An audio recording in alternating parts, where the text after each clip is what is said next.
पाकिस्तान और इंग्लैंड के दरमियान खेली जाने वाली सीरीज़ ने तारीख की तेज़ तरीन और जहरियाना तरीन टेस्ट सीरीज़ होने का एजाज़ पा लिया।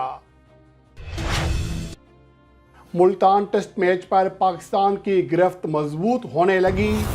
बर्तरी हासिल करने के बाद पाकिस्तान की फतवाहत का शानदार रिकॉर्ड। अगले दिनों में मुल्तान की पिच का रवैया कैसा होगा, अहम आदादोशुमार जारी। पाक इंग्लैंड सीरीज दलेराना टेस्ट क्रिकेट का नुक्ताए आगाज बन गई। पाकिस्तान और इंग्लैंड के दरमियान 3 टेस्ट मैचेस की सीरीज का दूसरा मैच आज मुल्तान में शुरू हुआ, जिसमें शानदार और जहरियाना क्रिकेट दोनों तरफ से देखने को मिली। आज पाकिस्तान के डेब्यूटेंट प्लेयर इब्रार अहमद ने 7 विकेटें हासिल की। इसके जो रिकॉर्ड हैं वो आप गुज़िश्ता 2 वीडियोज़ में जान चुके हैं। और उसके बावजूद इंग्लैंड की टीम 281 रन बनाने में कामयाब रही, जो कि मुल्तान में किसी टेस्ट मैच की पहली इनिंग्स में बनाया जाने वाला तीसरा बड़ा स्कोर है। और उसके जवाब में पाकिस्तान ने भी 2 विकेटों के नुकसान पर 107 रन बना लिए हैं।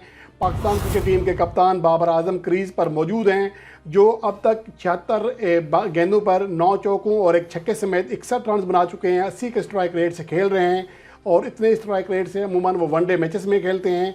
और इसके अलावा सऊद शकील 46 गेंदों पर 32 रन बना चुके हैं, 5 चौके लगा चुके हैं। लगभग 70 के करीब उनका स्ट्राइक रेट है। यूँ देखा जाए तो ये जो क्रिकेट सीरीज़ हो रही है पाकिस्तान और इंग्लैंड के दरमियान, ये जहरियाना और टेस्ट क्रिकेट के नएपन की नुक्ता आगाज़ साबित हो रही है। इसका आगाज़ इंग्लैंड ने किया था रावलपिंडी टेस्ट मैच की पहली इनिंग्स में। इंतहाई तेज़ रफ्तारी से बैटिंग की और ऐसा लग रहा था कि ये टेस्ट नहीं बल्कि T20 फॉर्मेट का कोई मैच खेला जा रहा है। जिसके बाद अब इस हवाले से पाकिस्तान के जो बल्लेबाज हैं उनकी देखा देखी वो भी तेज़ खेलने लगे हैं। आज गो के अब्दुल्ला शफीक ने काफ़ी ज़्यादा गेंदें खेली, 44 गेंदें खेली, 3 चौकों समेत सिर्फ 14 रन बनाए। इमाम उल हक 0 पर आउट हो गए थे, लेकिन इसके बावजूद बाबर आजम ने तेज़ रफ्तार से बैटिंग जारी रखी। एक मौका पर उनका स्ट्राइक रेट 100 से भी ज़्यादा था, लेकिन दूसरी विकेट गिर जाने के बाद जो दिन का आखिरी हिस्सा था उसमें कदरे वो स्लो खेले ताकि मज़ीद कोई विकेट ना गिरे और पाकिस्तान का जो एक मोराल बढ़तरी है, वो नफसियाती बढ़तरी जो है वो बरकरार रहे। और बहरहाल इस वजह से उनका स्ट्राइक रेट फिर भी 80 के इर्द गिर्द रहा, जो कि एक अच्छा स्ट्राइक रेट कहा जा सकता है। और पाकिस्तान अब अगर इस इनिंग्स में लीड हासिल करने में कामयाब हो जाता है तो पाकिस्तान का अगर तारीख के हिसाब से देखें तो ये एक तरह से उनकी बढ़तरी होगी, एक तरह से गिरफ्त मजबूत होने का सबूत होगी। क्योंकि पाकिस्तान ने होम कंडीशंस में इंग्लैंड के ख़िलाफ़ जब भी दूसरी इनिंग्स में यानी जवाबी इनिंग्स में बढ़तरी हासिल की है, पाकिस्तान को कभी भी शिकस्त का सामना नहीं करना पड़ा। ऐसे मैचों में पाकिस्तान ने मजमूई तौर पर 8 बार बढ़तरी हासिल की है, यानी कि लीड हासिल की है, और जिनमें से 3 मैचेस जीते हैं और दीगर 5 मैचेस ड्रा किए हैं। और उसके अलावा दुनिया की तमाम टीमों के ख़िलाफ़ अपने मुल्क में खेलते हुए जब भी 36 बार कम से कम 110 से ज़्यादा रन की बढ़तरी हासिल की है, उन मैचों में पाकिस्तान को कभी भी शिकस्त का सामना नहीं करना पड़ा। तो इसलिए पाकिस्तान के लिए मुल्तान टेस्ट मैच में अगर 100 से 150 या 150 प्लस रन की पाकिस्तान टीम बढ़तरी हासिल करने में कामयाब हो जाती है तो ये इंतहाई दिलचस्प सूरत हाल हो जाएगी और पाकिस्तान के हक़ में चली जाएगी। और यहाँ पर ये बात भी काबिल ज़िक्र है कि दूसरी जो इनिंग्स है वो बैटिंग फ्रेंडली कहलाती है। दूसरी इनिंग्स में जो यहाँ की पिच का जो रिकॉर्ड रहा है वो इंतहाई शानदार रहा है। और दूसरी बात ये है कि पाकिस्तान के पास गो के जो स्पिन अटैक है आज का ना तजर्बाकार था, लेकिन इसके बावजूद आज 10 विकेटें जो हैं वो इब्रार अहमद और जहद महमूद ने ली। लेकिन अगर इस पिच से पहले का रिकॉर्ड देख लें यहाँ पर तो वो ज़्यादा सपोर्ट नहीं करता स्पिनर्स को। गो के काफ़ी अरसे के बाद यहाँ पर 2006 के बाद पहली बार टेस्ट क्रिकेट खेली जा रही है।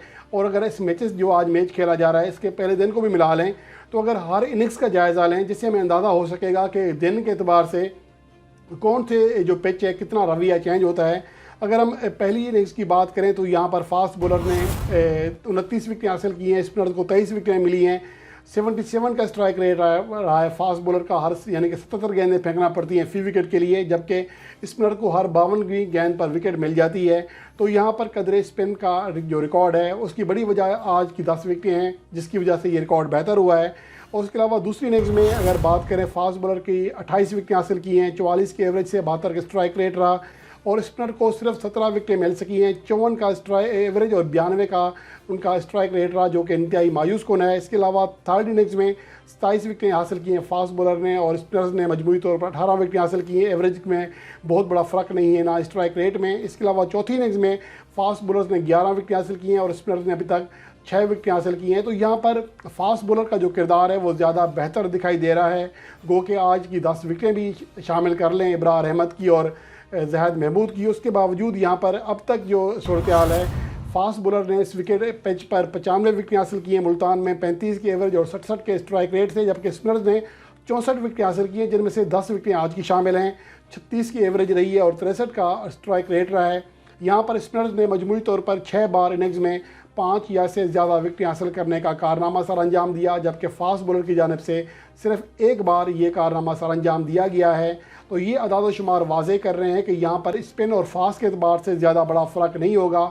और अगर इस लिहाज से देखा जाए, पाकिस्तान को फ़िलहाल फास्ट बॉलिंग के अतबार से ज़्यादा एज हासिल नहीं है। मोहम्मद अली की भी कोई एक्सप्रेस पेस नहीं है उनके पास। फ़हीम अशरफ भी आउट ऑफ फॉर्म है, उनकी कारकर्दगी भी हालिया अरसे में सवाल निशान लगा रहा है। और ये इसलिए वो टीम में आए हैं कि हमारे जो लीडिंग जो दीगर फास्ट बॉलर्स हैं वो अनफिट हो चुके हैं, जिसकी वजह से उन्हें मौका मिला है। तो इस एतबार से देखा जाए तो कदरे मायूस कुन सूरत हाल ज़रूर होगी पाकिस्तान के लिए, क्योंकि पाकिस्तान के पास ज़्यादा बेहतर पेस अटैक नहीं है। अगर अगली जो इनिंग्स हैं, क्योंकि पाकिस्तान ने जो पिच तैयार की है वो भी स्पिन के लिहाज से तैयार की है, और इस बार मोहम्मद यूसुफ का बड़ा किरदार रहा है पिच तैयार करने के हवाले से। और अब तक की जो कारकर्दगी है उसके जो 2006 तक यहाँ पर साबिका 5 टेस्ट मैचेस खेले गए हैं उससे बिल्कुल मुख्तलिफ रवैया दिखाई दे रहा है। तो इस एतबार से देखा जाए फिर तो पाकिस्तान को बर्तरी हासिल होगी, क्योंकि इंग्लैंड के पास जैक लीच के अलावा कोई स्पेशलिस्ट स्पिनर नहीं है उनके प्लेइंग 11 में। वो एक पार्ट टाइम स्पिनर के साथ आगे बढ़ रहे हैं, बाकी उनके 3 फास्ट बॉलर्स खेल रहे हैं। तो अगर ये पिच मुकम्मल तौर पर स्पिन को अगर आगे जाकर सपोर्ट करती है तो फिर पाकिस्तान को नफसियाती बर्तरी और वैसे भी पाकिस्तान को एज हासिल हो जाएगा। और उसके अलावा पाकिस्तान और इंग्लैंड के दरमियान जारी सीरीज़ टेस्ट क्रिकेट की तारीख की जाहरियाना तरीन सीरीज़ बन गई है, नुक्ता आगाज़ बनी है जाहरियाना क्रिकेट के आगाज़ का टेस्ट फॉर्मेट में।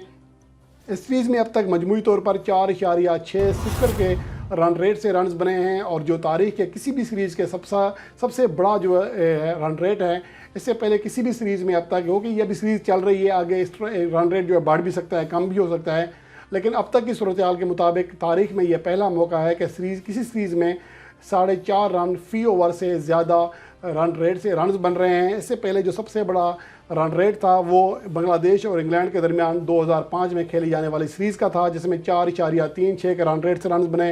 इसके अलावा 2005-2006 की पाकिस्तान और इंडिया के दरमियान सीरीज़ में भी 4.30 के रन रेट से रन्स बने थे, लेकिन पाकिस्तान और इंग्लैंड के दरमियान जारी ये सीरीज़ जो है सबसे आगे निकल चुकी है, जहां जिसमें 4.60 का रन रेट रहा है अब तक। और यूँ देखा जाए तो ये सीरीज़ एक तरह से हरियाणा क्रिकेट टेस्ट फॉर्मेट में उसका नुक्ता आगाज़ साबित हो रही है, और पाकिस्तान के बल्लेबाज भी अब तेज़ी से रन बना रहे हैं। जैसा कि आज देखा गया, गो कि पाकिस्तान की 2 विकेटें गिर गई थी, इसके बावजूद सऊद शकील ने और बाबर आजम ने उस रवायती खेल का मुजाहरा नहीं किया जो कि अमूमन पाकिस्तान टीम 1-2 विकेटें लूज़ करने के बाद करती है। तो ये एक पॉजिटिव चीज़ है, और ये यकीनन इससे जो शायकीन क्रिकेट हैं वो भी आएंगे, दोबारा देखेंगे, क्योंकि टेस्ट क्रिकेट में उनको बोरियत होने लगती है, लिफ्ट गेंद बहुत होती हैं, हर खिलाड़ी कोशिश करता है ज़्यादा से ज़्यादा गेंदें खेले, 40-50 के स्ट्राइक रेट से खेलता है, तो जिसकी वजह से जो शायकीन क्रिकेट हैं वो ज़्यादा दिलचस्पी नहीं लेते। लेकिन अगर इस तरह की जारियाना क्रिकेट देखने में आएगी